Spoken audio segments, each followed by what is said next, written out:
তৈরি করা খুবই সহজ আর খুবই সুস্বাদু একটা পিঠা রেসিপি। যারা কোনোদিন পিঠে তৈরি করেনি ওরাও পারবে খুবই সহজে এই পিঠেটা তৈরি করতে। রাধে কৃষ্ণ বন্ধুরা, আমি টুলটুল আর এই টুলটুলের রান্নাঘরে আপনাদের সবাইকে স্বাগত। আজকে আমি তৈরি করে দেখাবো চুষি পিঠা। তার জন্য সবার প্রথম আমি গ্যাস অন করে নেব, তারপর একটা প্যান বসিয়ে দেব, তারপর এতে ছোট বাটির 2 বাটি জল দিয়ে দেব। আগুন বাড়িয়ে দিয়ে সামান্য একটু লবণ দিয়ে জলটাকে ফুটতে দেব। জলটা ফুটে যখন 1 বাটির মতো হয়ে যাবে তখন আমি গ্যাসের ফ্লেমটা বন্ধ করে দেব। মনে রাখতে হবে জলটা কিন্তু ভালো করে ফুটতে হবে। তারপর যে বাটি মেপে আমি জল নিয়েছিলাম সেই বাটি মেপে 2 বাটি চালের গুঁড়া দিয়ে দেব। আমি এখানে শুকনো চালের গুঁড়া ব্যবহার করিনি, সঙ্গে সঙ্গে চালের গুঁড়ো তৈরি করে সেই চালের গুঁড়োটা ব্যবহার করছি। আর যদি এখানে শুকনো চালের গুঁড়ো ব্যবহার করতাম তাহলে এখানে 1 বাটি চালের গুঁড়ো দিলেই হতো। এখন ভালো করে নাড়াচাড়া করে 5 মিনিটের জন্য ঢেকে রেখে দেব।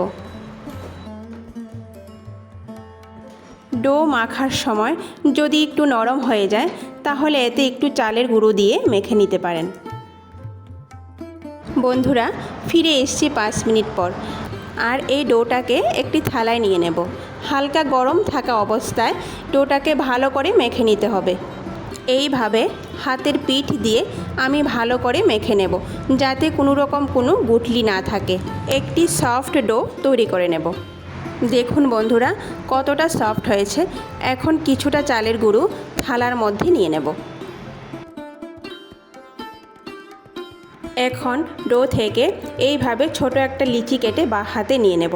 তারপর লিচি থেকে ছোট অংশ নিয়ে এইভাবে সবগুলি পিঠে আমি তৈরি করে নেব।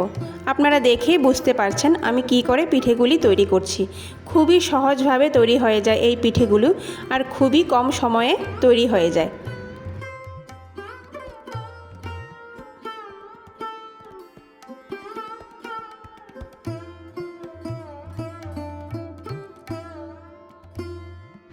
বন্ধুরা, সবগুলো পিঠে আমি তৈরি করে নিয়েছি। এখন এই পিঠেগুলোর মধ্যে যে এক্সট্রা চালের গুঁড়োটা আছে সেটা একটা চালনি দিয়ে ভালো করে চেলে নেব, যাতে কোনো রকম কোনো চালের গুঁড়ো না থাকে।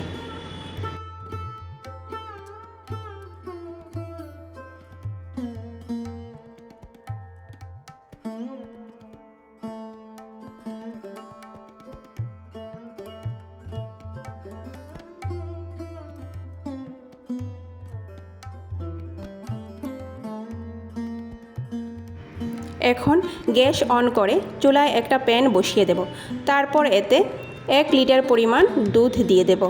মাঝারি আঁচে দুধটাকে একটা বলক আসতে দেব। দেখুন বন্ধুরা, দুধটা বলক এসে গেছে।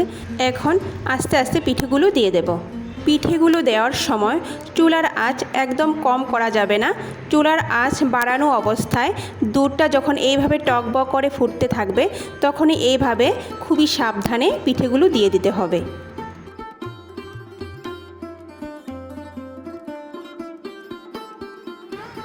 এখানে সবগুলো পিঠে আমি দেব না।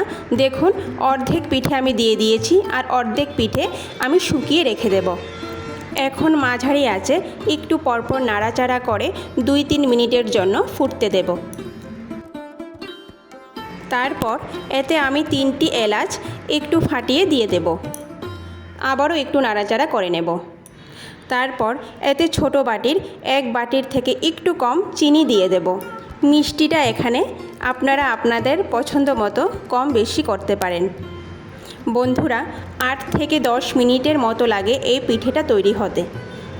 দেখুন 10 মিনিট পর আমাদের দুধটা অনেকটা ঘন হয়ে গেছে। এর থেকে আর বেশি ঘন করব না। এখন গ্যাসের ফ্লেমটা বন্ধ করে দেব। তারপর 1 মুঠো কিশমিশ আমি ভালো করে ধুয়ে পিঠের উপরে ছড়িয়ে দেব। তারপর আরেকটু ভালো করে নাড়াচাড়া করে নেব। এই পিঠেটা ঠান্ডা হওয়ার পর আরেকটু ঘন হয়ে যাবে। তৈরি হয়ে গেল আমাদের চুষি পিঠা। এবার পরিবেশন করার পালা।